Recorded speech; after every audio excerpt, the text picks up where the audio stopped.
So hello everyone, welcome back to my channel. जों दिनैहाय मा बनायनो नामायदों? फिथा लावदुम नङानो हा? आटा बनायनो नामायदों आरो आटा रुटि बनायनो नामायदों आरो माने जानो नागिरदों आरो फुंनि दिनै माने ओंखाम जाला माबाखौनो जागोन आरो फुङाव मानो मोनलायो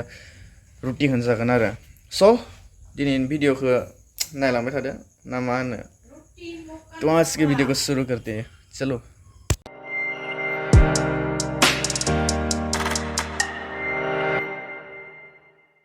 नै बिथिंजाय लाबाय हाखाबाय आं हानाय बेखौ सोर हानाय बेखौलाय थोद आंसो हानाय आलु भाजि हाना लाबाय ओमफ्राय बिथिंजाय नै माबानि इन्डिया मेपा सारिखनिया इन्डिया मेपा सारिखनिया इन्डिया मेप सारिखनिया लास्टआवसो दुलुर जानाय फार्स्टआव दुलुर जायाखैमोन फार्स्टआव दुलुर जायो नों दा उनाव बै लास्टफोरनिखौ नाय माबायसा बे मोनसेया लास्टमोन ना बे मोनसेया दुलुर जाबाय बाहाय ओमफ्राय आरो एलाय बे मोनसेयाबो दुलुर दोङो बे मोनसेयाबो दुलुर ए मोनसेयाबो दुलुर ओमफ्राय इनि सिंनिया इन्डिया मेप गोजा एना लायनो रान्धिनि नै खामबाय स' बिथिं दायो बियो बनायबाय थासिगोन माबाय थासिगोन किन्तु दिनै माने बरिया बुदों आरोना मालाने ना बुहोनो हाया होनलाय नङाबाथ' बुहोनोनो हाया दिनै मानो एसेबां मोजां बुहोनो हादों नोङो आं नानायावनो गम मोन्दों आटाखौ मोजां माबादों नानाया आटाखौ बायना लाबोदों जोङो माबा आधा किल'आव 20 थाखा सेरसेयाव माबा 40 थाखा ना ओमफ्राय पुरि टारगेटआ जोंहा माने माबासोमोन आरो माबा जानायनि मा जानायनिमोन पुरि जानायनिसो पुरि दं ओमफ्राय आलु बिदै खालामना जानो नामायनायमोन थावा रिफाइन थावा माबा 80 थाखा आधा लिटाराव बाद दे होननानै बिनिफ्राय नांगौबा गोरानखौनो आटा गोरानखौनो दांसे होननानै बरियाहै माबादों मानो मोनलायो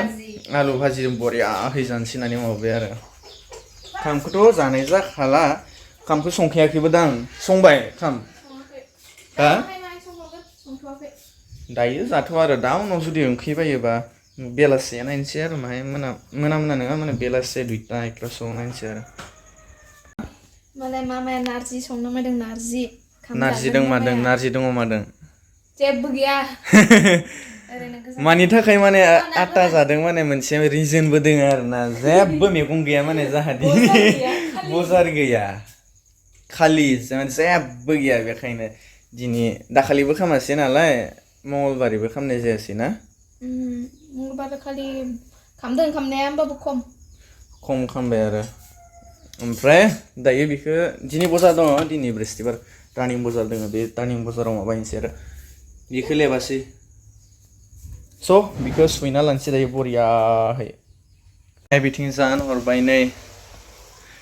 बेनिफ्राय बिथिंजाय माबा हाना लाबाय आरो फानलु हाना सरनोसै देना हरला ओमफ्राय बिथिंबो बेसे गैला माबाल'सै मोनसे मोननै मोनथाम गांथामल'सै फानलुआ लुगोन ना खम जादों हा थाइब्रै थाइबा 6 7थाल'सो होदों आङो जागोन दा खामदों नै माबाबाय जाबाय नै सिङाव बेखायनो खामग्रोबाय बेफोर आरो खम दामि थावफोरालाय बेलाय मा दालिया मोजां बेयो मामा मोजांमोन दा बाबा दै बरिया मोनजासिगोन माथो हाबा आंहा दा दै एसे गुदुं खालामनाय ना जानांगोनलै दायो रुटिजों बरिया नाङो जानो थाखाय बेयाव दोनो आरो रुटिखौ जा मोजां गुदुं थाखायो नै गुदुं मोनबाय थादों आहा गोजां बोथोराव मोजां नांथारगोन आं दिनै मोनाव माने माहाय फुं खन्द'आवसो आरो सिखारब्रुं जानाय टाइमाव मा जादों खुगानि बेगालथिं बा खना भिडिअ माबा थायोना ओमफ्राय मोदोम थायो माबा मोनसे सिमाङाव अरबाय थानायमोन आरो ओमफ्राय सिमाङाव अरबाय थानायानो होब्बाय आरो बेयाव माबायाव खाब होनलायलाय मोदोम फिसा सा मोदोम थुख्रासे हायफालायबाय आरो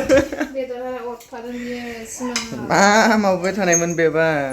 सिमाङावबा बेदर हारा अरनाय हा बेदर हारा अरनाय ओंखायसो अरफ्लांदों नोङो थै गलायलायबाय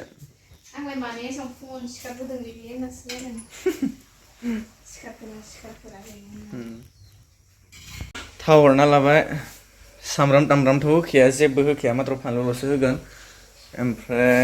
नै बे फार्स्टनिया ओंखारबाय नैलाय माबायसा बनायदों नाय फार्स्टनिया ओंखारजोब्बाय गोलोमजोब्बाय हनै थान्दा बोथोरावनो थान्दा गरमबो नङा माबो नङा बोथोरावनो होमबाबो माहाय जोनो खासो ना नै गुदुं जाबाय हरना होब्रा ओइ गिख' मा गिख' बिलाय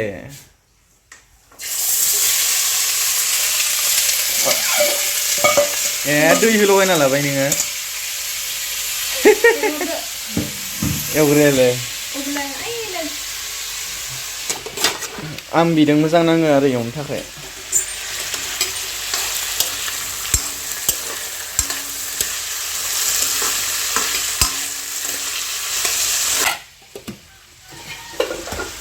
हुद आं गिलायलायबायमोन जाबाय खायदों नामाबो दायो बनायना लानोसै माना लानोसै ओमफ्राय दा उनाव खिथिनोसै आरो जानायखौ A few moments later. So लोगोफोर नै पक गया हमारा आलू भाजा पक गया और इधर ही क्या लेके आया खाना माहाय संना दोनखानोसै दा उखैबा जानो दाउनाव उखैबा जानो गोथाव है दायो बन्द खालामना लानोसै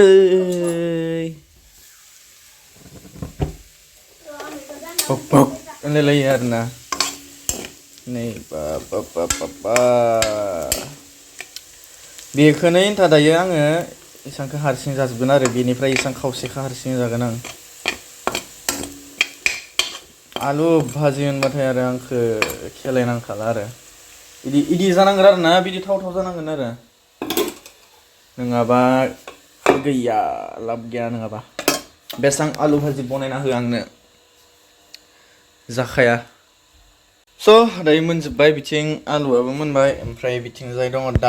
दालिजों गोथावै जानोसै आरो ना दालिखौबो इदि लानानै फिसा थुख्रा लानानै इदि थिखांनानै आहा बरिया जानोसै ओमफ्राय नै इथिं पेपारखौ ब्रबना होबाय आरो मा होनोमोनलायो सिंनिया सिगाबोदोंमोननो खैथा मोनसे बरिया जाखादोंनो मोनसे मोननै मोनथाम मोनब्रै मोनबा सय सात आठथाल'सो माथो बेखौनो 10थानो गायदे 8थाल'सो जायो बेखौनो 10था होननानै होनदों नोङो होमबालाय नौथा आंनि आखाइया हिसाब खालामनाया जाहैसिदां होमबालाय मामाया मोनसे लांना जाहैबायबा होमबालाय मिथिला होमबालाय आं हिसाब खालामनाया माबायासै